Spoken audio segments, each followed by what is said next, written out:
लेकिन साहूकार का डंडा नहीं रुका। वो लगातार सरोज को डंडे से पीट रहा था और सरोज उसकी परवाह किए बिना प्रसाद को जमीन से चुन रही थी। ये सब देखकर निशु बहुत जोर जोर से रोने लगी।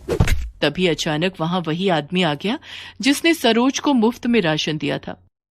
उस आदमी ने साहूकार का हाथ पकड़कर उसे रोक लिया। तेरी इतनी हिम्मत! तू जानता है मैं कौन हूँ? मैं तुम्हारे बारे में सब जानता हूँ, लेकिन तुम नहीं जानते कि मैं कौन हूँ। तू जो कोई भी हो, मुझसे बड़ा नहीं हो सकता। मैं इस गांव का साहूकार हूँ। साहूकार के इतना कहते ही उस आदमी के शरीर से बहुत तेज रोशनी निकली और वो दुर्गा माता की सवारी शेरू में बदल गया। शेरू गुस्से में बहुत जोर जोर से दहाड़ रहा था और उसी क्षण शेरू के ऊपर बैठी हुई माता दुर्गा वहां प्रकट हो गई। माता रानी को अपने सामने देखकर सरोज और निशु ने हाथ जोड़कर उन्हें प्रणाम किया। नीच साहूकार, तेरा वध करने के लिए तो मेरा शेरू ही काफी है। तेरे पापों का घड़ा भर चुका है, अब तुझे मरना ही होगा। साहूकार माता रानी के सामने गिड़गिड़ाने लगता है, लेकिन तभी शेरू उछलकर साहूकार पर हमला कर देता है। ये देखकर सरोज और निशु हाथ जोड़कर माता रानी से साहूकार को माफ करने के लिए दया की भीख मांगने लगती हैं। माँ, साहूकार को माफ कर दो, इनकी तरफ से हम आपसे माफी मांगते हैं। माता रानी के आदेश से शेर साहूकार को छोड़ देता है। नीच साहूकार, तू जिन पर रोज जुल्म करता था, आज वही तेरे लिए दया की भीख मांग रही है। तेरी भक्ति सिर्फ एक दिखावा है, लेकिन सरोज और निशु की भक्ति ही सच्ची भक्ति है, जिसने आज मुझे यहां आने पर विवश कर दिया। माता रानी सरोज और निशु को आशीर्वाद देती हैं। तुम दोनों ने मेरी सच्ची भक्ति की है। तुम दोनों के दुख भरे दिन आज से समाप्त हो जाएंगे। इतना कहकर माता रानी अंतर्ध्यान हो जाती हैं। सरोज और निशु अपने घर आ जाती हैं। निशु सरोज के घाव को पानी से धोती है। माँ, बहुत दर्द हो रहा है ना? अरे कैसा दर्द? माता रानी को सामने देखकर तो मेरे सारे दुख दर्द गायब हो गए। माँ, जमीन पर गिरे हुए जो प्रसाद तुमने अपने आंचल में बांधे थे, वो दो ना। बड़ी भूख लग रही है, उसे ही खा लूंगी। लेकिन वो तो जमीन पर गिर गए थे बेटा।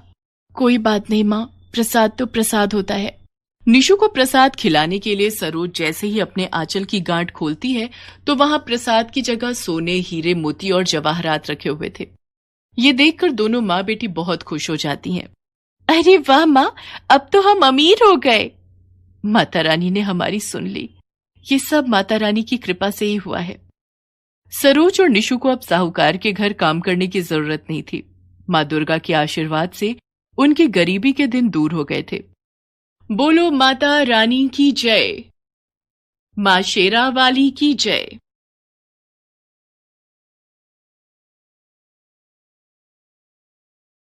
चंदन नगर गांव में आरती अपने पिता सूरज के साथ रहती थी।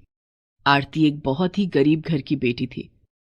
उसके पिता गांव के ही सेठ पन्नालाल के घर पर काम किया करते थे। सेठ पन्नालाल और उनकी पत्नी मंजू अपने बेटे विशाल की शादी के लिए लड़की की तलाश कर रहे थे। एक दिन सेठ पन्नालाल की पत्नी मंजू की नजर आरती पर पड़ी। उस दिन आरती अपने पिता को खाना देने के लिए सेठ पन्नालाल के घर आई थी। विशाल के पापा, क्यों ना हम विशाल की शादी आरती से करा दें? कैसी बात कर रही हो मंजू? आरती हमारे नौकर की बेटी है, उसका और हमारा कोई मेल नहीं है। इसलिए तो कह रही हूं, उसे हम हमेशा अपने पैरों के नीचे दबाकर रख सकेंगे। बाप और बेटी दोनों मिलकर हमारे घर का काम करेंगे और हमारे सामने मुंह भी नहीं खोल पाएंगे। सेठ पन्नालाल अपनी पत्नी मंजू की बात मान लेते हैं और विशाल की शादी आरती के साथ हो जाती है।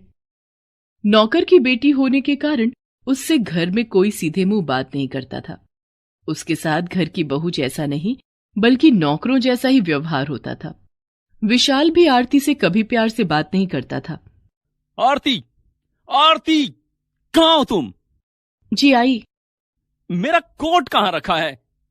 कितनी बार कहा है मेरी चीजों को अपने गंदे हाथों से मत छुआ करो। तुम्हें मेरी बात समझ में नहीं आती? मुझे पापा के साथ काम पर निकलना है। अरे तुम क्या समझोगी पैसे कैसे कमाए जाते हैं? लाखों का बिजनेस है हमारा, समय पर काम पर जाना होता है। आरती दौड़ी दौड़ी विशाल के सामने आती है। पति की जली कटी बातें सुनकर आरती की आंखों में आंसू आ जाते हैं। अपनी साड़ी के आंचल से अपना आंसू पोंछते हुए आरती अलमारी से कोट निकालकर विशाल को दे देती है। ये लीजिए जी, अलमारी में ही रखा हुआ था। हाँ हाँ ठीक है, ज्यादा जबान चलाने की जरूरत नहीं है। तभी आरती की सास मंजू ने आवाज लगाई, आरती आरती, अरे कहाँ मर गई महारानी? जी माँ जी। टेबल पर से जूठे बर्तन कौन हटाएगा? तेरा बाप। जल्दी से यहां से साफ कर और दोपहर का खाना बना। जी माँ जी, अभी करती हूँ। बेचारी आरती इसी तरह से अपने दिन गुजार रही थी। आरती की हालत देखकर उसके पिता सूरज ने उसे समझाया, आरती बेटा, तू उदास मत हो। तेरे ससुराल वाले अमीर लोग हैं। देखना, जब कुछ ही दिनों में तेरी गोद भर जाएगी तब तेरे ससुराल वाले तुझे बहुत प्यार करेंगे। जैसे ही तेरे खानदान का वारिस आएगा, तेरी जिंदगी में भी खुशियां आ जाएंगी। पिता की बात सुनकर आरती को थोड़ी राहत मिलती और वो मां बनने के सपने देखा करती। लेकिन आरती के सपने को जैसे किसी की नजर लग गई। एक एक करके शादी के 7 साल बीत गए, लेकिन ना तो आरती की गोद हरी हुई और ना ही उसके ससुराल वालों के जुल्म कम हुए। अब तो आरती के सास ससुर और पति सब उसे दिन रात बांझ होने का ताना देने लगे। आरती के लिए उसका बांझ होना किसी श्राप से कम न था।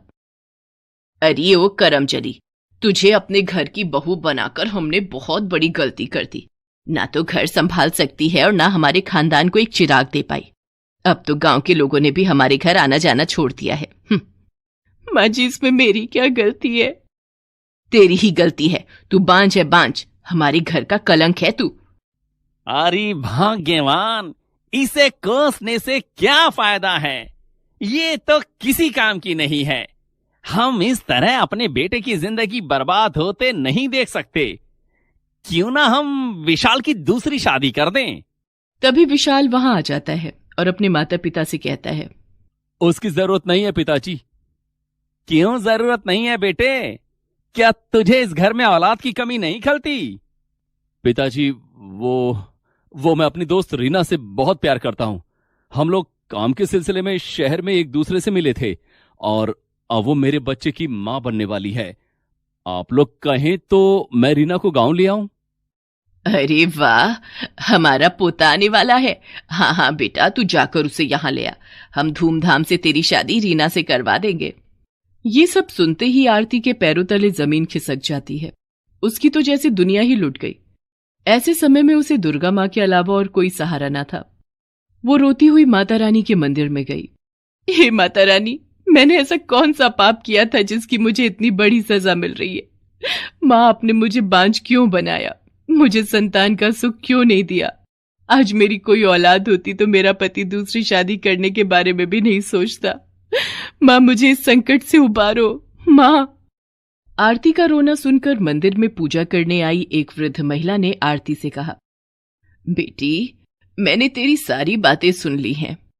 तू माता रानी के दरबार में आई है। माता रानी जरूर तेरी मदद करेंगी। माता रानी के दरबार से कोई भी भक्त खाली हाथ वापस नहीं जाता है। मैं क्या करूं, आप ही बताइए। मेरी शादी को 7 साल हो गए हैं, लेकिन अभी तक मुझे कोई औलाद नहीं हुई और इसकी सजा मुझे भुगतनी पड़ रही है। बेटी, कुछ ही दिनों में नवरात्रि का त्योहार आने वाला है। तुम 9 दिन तक व्रत उपवास करके माता रानी की पूजा अर्चना करके नवरात्रि का अनुष्ठान करो। अष्टमी के दिन 9 कन्याओं की पूजा करके एवं उनका भोग लगाकर तुम पूजा संपन्न करना। ऐसा करने से माता रानी जरूर तुम्हारी गोद भर देंगी। बेटी, माता रानी बहुत कृपालु हैं। वे तुम्हारे सारे दुख दूर कर देंगी। मैं माँ दुर्गा के पावन पर्व नवरात्रि की पूजा जरूर करूंगी। ऐसा कहकर आरती घर आ जाती है। आ गई कलमुही, कहाँ गई थी मुंह काला कराने? सुन, तेरे लिए इस घर में अब कोई जगह नहीं है। इस घर में अब वही रहेगी जो मुझे एक पोता देगी। आरती हाथ जोड़कर अपनी सास मंजू से कहती है, माँ जी, मैं यहाँ से चली जाऊंगी। बस मुझे नवरात्रि तक यहाँ रहने दीजिए। नवरात्रि की पूजा समाप्त होते ही मैं यहाँ से चली जाऊंगी। ठीक है, लेकिन सुन, कल विशाल रीना को लेकर यहाँ आएगा। उसके सामने कोई नाटक मत करना, वरना तुझे धक्के मारकर घर से बाहर निकाल देंगे। दूसरे दिन विशाल रीना को लेकर घर आता